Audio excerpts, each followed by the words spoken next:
Would you spray pre-emergent on a yard like this? That's what we're going to talk about in today's video. So let's take a closer look at what we got here. So first, let's take a look at this little circle here. And first of all, I think this is beautiful. We just have a little field here of henbit. This is all henbit, all these purple flowers that you see here. This is a broadleaf weed that pops up in the wintertime, and it is just gorgeous, I think.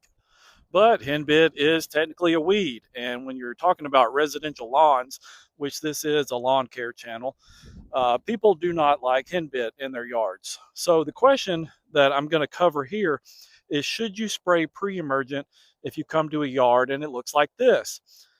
Well, if this is a potential customer's yard, this is just 100% weeds. This is all henbit. You got some dandelion here. I see some hairy bittercress popping up right here, early stage hairy bittercress. And I don't see much grass at all. So this might be some wild Bermuda grass growing in here that's dormant. Well, first of all, pre-emergent is a product that prevents weeds from growing later. Okay, so pre-emergent creates a barrier in the soil and it prevents weeds from growing as the weeds germinate and try to emerge. So the question that I'm answering here is, would you spray pre-emergent on this? Well, I would not. If you're, depending on what you're trying to do, if you want to kill the weeds, and you're going to need to mix up some post-emergent product, specifically a broadleaf weed herbicide to knock out this dandelion and henbit and all these other broadleaf weeds that are out here. So pre-emergent does not kill weeds. That's a misconception that a lot of potential customers don't really understand. That it's the post-emergent product that you mix in along with your pre-emergent that actually kills the weeds. Uh, but I would not even take this on as a potential customer here. The pre-emergent is going to end up creating a barrier in the ground, preventing new weeds from growing through. But even if you kill all these weeds, you're not going to have any grass to take over once all these weeds are gone. This is just 100% weeds here in this area. So I would not take on this if this were a potential customer calling me and asking me if I should treat their yard. So I'm just going to tell them no. I'm going to pass them on to the next lawn care company.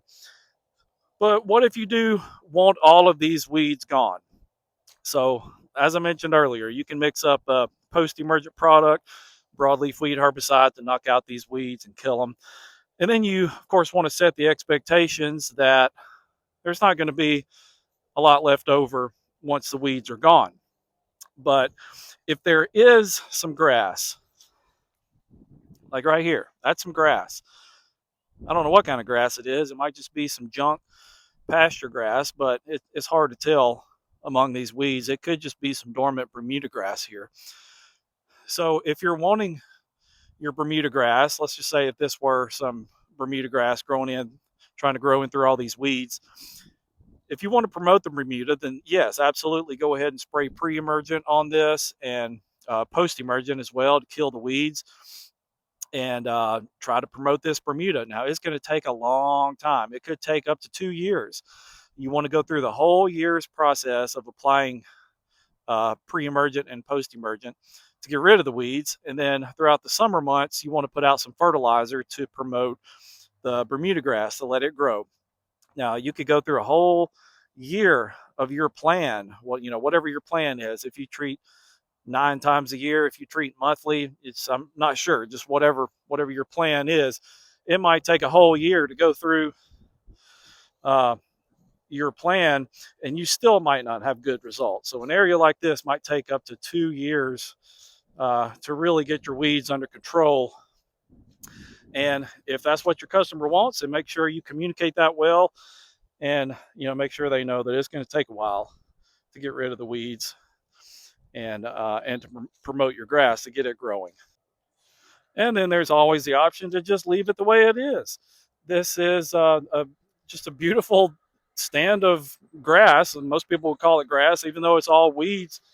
This henbit and dandelion is just gorgeous this time of year. The colors are just popping, and I think it looks beautiful.